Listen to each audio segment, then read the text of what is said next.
Padli. Good day, good day. So, panibagong araw, panibagong video. So, ito Rouser 220. Yan siya. So, lumalagitek. And kumuha na si boss ng mga pyesa niya na pwedeng ipapalit. Na timing chain, guide and everything.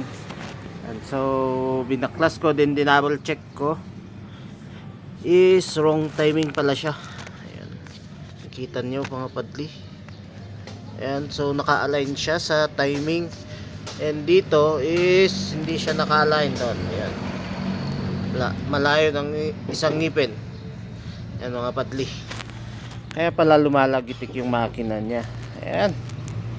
So ganito sa mga Rouser 180, 220, 200, yung mga yan. Alright, so sana nakatulong mga patli. Dapat tama yung mga timing natin dito.